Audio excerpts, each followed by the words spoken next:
እንዴት አላችሁ የሊዮ ኒውስ ቤተሰቦች አንድ ወሳኝ መረጃ ልነግራችሁ ነው የመጣሁት። አሁን እዚህ በኢራንና በአሜሪካ መካከል ለጥቂት ቀናት ተቋርጦ የነበረው ጦርነት አገርሽቶ ሌሊቱን አሜሪካ በኢራን ላይ ተደጋጋሚ የሆኑ የድብደባዎችን ስታደርግ ማደሯን የተገለጸበት መረጃዎች አሉ። ከዛም ባሻገር ከፔንታጎን በመካከለኛው ምስራቅ ለሚገኙ ወታደሮች ትዕዛዝ ተሰጥቷል። ይህ የተሰጠው ትዕዛዝ ማንኛውም በዛ ቀጠና የሚገኝ አሜሪካዊ ወታደር ስልኮቹን በፍጥነት ለጦር አዛዦች እንዲያስረክብ የሚያዝ መረጃ ነው የተሰጠው። ይህም እንግዲህ ሴንትኮም ባወጣው መግለጫ መሰረት እንደገለጸው ከሆነ በአሜሪካውያን ወታደሮች የሚቀረጹ የተለያዩ ምስሎች ወደ መገናኛ ብዙሃን መውጣታቸው ለኢራን ግምገማ ለወታደራዊ እንቅስቃሴ ግምገማ ትልቅ አስተዋጽኦ እያደረገ በመሆኑ በፍጥነት ከዚህ በኋላ ወታደሮች ያሏቸውን ተንቀሳቃሽ ስልኮች ወደ ጦር አዛዦቻቸው እንዲያስረክቡ ትዕዛዝ የሰጡበት ሁኔታዎች አሉ። ከዛም ባሻገር ሳውዲ አረቢያ እስከዛሬ ሲሸሸው ወደ ነበረው ጦርነት በቀጥታ ዘልቃ መግባቷን የሚጠቁሙ መረጃዎችም በስፋት ወጥቷል። ሌሊቱን የነዳጅ ተቋማቷ የነዳጅ ማጣሪያዎቿ የነዳጅ ማጠራቀሚያዎቿ በሃውቲ በተሰነዘሩ የሚሳኤል ጥቃቶች ሲጋዩ አድረዋል።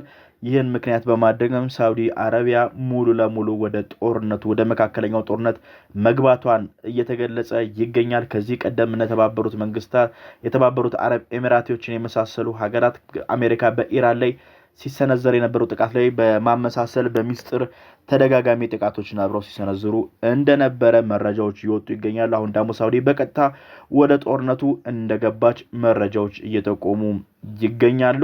እንግዲህ የአሜሪካ በኢራን ላይ የሰነዘረችው አዲስና ከፍተኛ የቦምብ ድብደባ የሌሊቱ ሁለቱ ሀገራት መካከል የነበረውን አጭር የሰላም እፎይታ ጊዜ ያበቃና ግጭቱ ወደ ሳውዲ አረቢያ እንደ ግብጽ ያሉ ከዚህ ቀደም ደግሞ እንደነ እንግሊዝ ያሉ ሀገራት ጭምርም እየሳበ መሆኑ እየተገለጸ ይገኛል። ኢራን ከዚህ ቀደም የአሜሪካ የጦር ጀቶች ከእንግሊዝ እየተነሱ ነው ኔሌን ጥቃት እያደረሱ የሚገኙ ስለዚህም በእንግሊዝ ላይ ጥቃት ሰነዝራለሁ ማለቷን ተከትሎ የእንግሊዝም ከባድ ማስጠንቀቂያ ሰጥታ ነበረ። የመካከለኛው ምስራቅ የሚገኙ የጦር መሰረታችን ላይ አንዲት ጥቃት በተሰነዘረ ቅጽበት ውስጥ እኛም ወደ ጦርነቱ ገብተን ፉል ስኬል የሆነ ጦርነቱ ገብተን በኢራን ላይ ውርጅብኝ እናወርዳለን ማለታቸውም የሚታወቅ ነው። ይህ እንግዲህ አጠቃላይ በቀጠናው ውስጥ ያሉ ሀገራትም ምን ያህል እየተሳቡ መምጣታቸውን የሚገልጽ ነው። በአሜሪካ በኩልም በሩሲያ በኩል የሳተላይት መረጃዎች ለኢራን እየቀረቡ ነው የሚሉ ግምገማዎችና ክሶች በስፋት እየቀረቡ ይገኛሉ።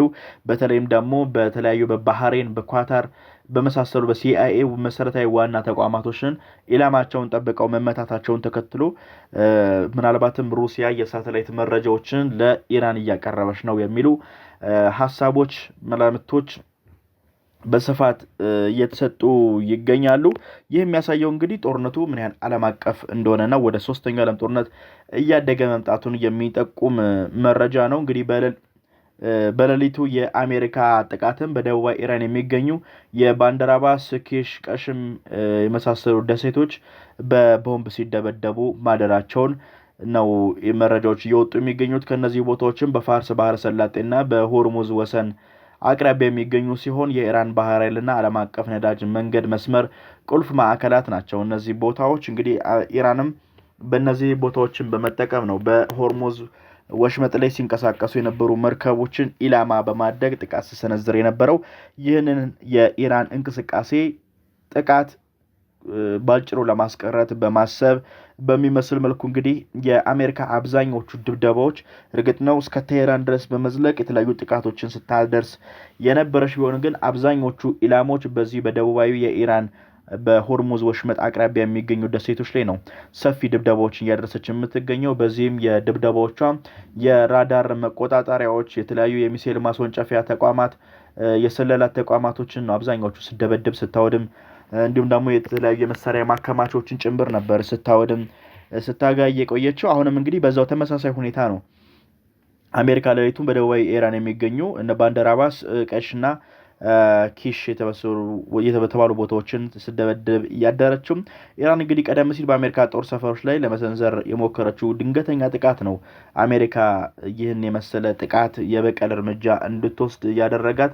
አሁን ላይ አሜሪካ ጦርነቱ እንዲቆም ትፈልጋለች። በተለይም ዶናልድ ትራምፕ ከፍተኛ ጫና እያደረጉ ይገኛሉ ጦርነቱ እንዲቆም። ይህ ምክንያቱ ደግሞ በመካከለኛው ምስራቅ የሚገኙ የኢራን የሚተኮሱ ሚሳኤሎችን ለማክሸፍ የሚጠቀሙ የጦር አረሮች ወይ ደግሞ የሚሳኤል ቅንቡላዎች በከፍተኛ ሁኔታ መመናመኑን ተከትሎ ነው አሜሪካ የፎይታ ጊዜ ወይም ደግሞ የተለየ የሰላም ድርድር በሚል ጦርነቱ እንዲቆም እያደረገ የሚገኘው።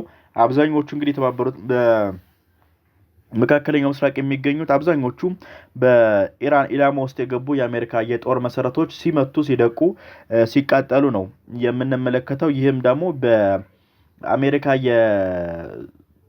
አጠቃላይ ዲፌንሱ የመመከት አቅሙ ምን ያህል እንደላላና እንደደከመ ማሳያ መሆን የሚችል ጉዳይ ነው። የዚህም ዋናው መሰረቱ ምንድነው ከተባለ ያው የተተኳሽ እጥረት በአሜሪካ ገጥሟል። ዮሐንስ ኪንት እስኪል ድረስ እንግዲህ አሜሪካ ጦርነቱ ማቆም ብትፈልግም ኢራን ግን ድንገተኛ ጥቃቶችን አሁንም በአሜሪካ የጦር መሰረቶች ላይ እየሰነዘረች ጦርነቱን የቀጠለችበት ሁኔታዎች አሉ። ቀደም ብዬ እንግዲህ ጦርነቱ እየሰፋ መሆኑን ነግሬያችሁ ነበረ። ሳውዲ አረቢያ ለወራት ያህል ወደ ግጭቱ ለመግባት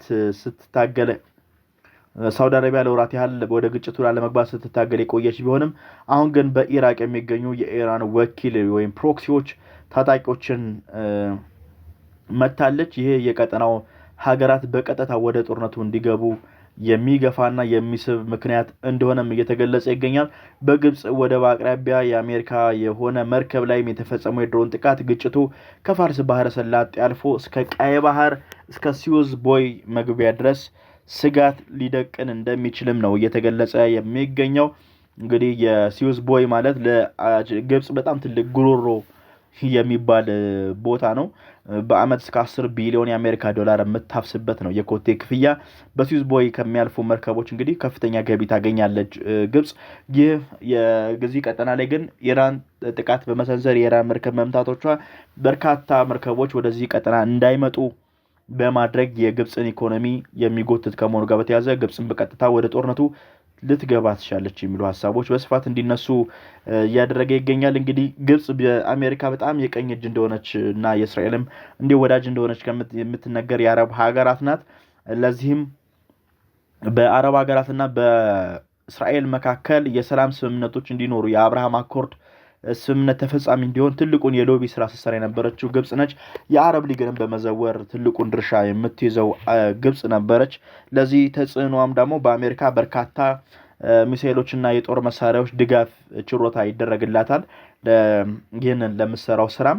አሁን ግን በዚህ ጦርነት እንግዲህ ዋነኛ ተጠቂ ከመሆኗ ጋር በተያያዘ ወደ ጦርነቱ ተስባ ልትገባ ትችላለች የሚሉ ሀሳቦች በስፋት እየተነገሩ የሚገኙበት ሁኔታ ነው ያለው። ፕሬዚዳንት ትራምፕ እንግዲህ አሁን ደግሞ የኛም የመምቻ ተራ ነው ሲሉ እንግዲህ ጥቃቱ ከመሰንዘራቸው በፊት ማታ ላይ መግለጫ ሰጥተው ነበር። ሌሊቱን ደግሞ እንዳሉትም በኢራን የተለያዩ ቦታዎች ላይ ድብደባ በመፈጸም ከፍተኛ የሆኑ ጥቃቶችን ሲሰነዝሩ አድረዋል። ይህ በጣም ብዙዎችን ያስደነገጠ ነው። ድጋሚ ጦርነቱ መጀመሩን መቀስቀሱን የሚያሳይ ነው። በዚህ ምክንያትም በዓለም አቀፍ ደረጃ ላይ የዓለም አቀፉ የነዳጅ ገበያ በከፍተኛ ፍጥነት ጭማሪ እያሳየ መሆኑን የሚያመለክቱ መረጃዎችም እየወጡ ይገኛሉ።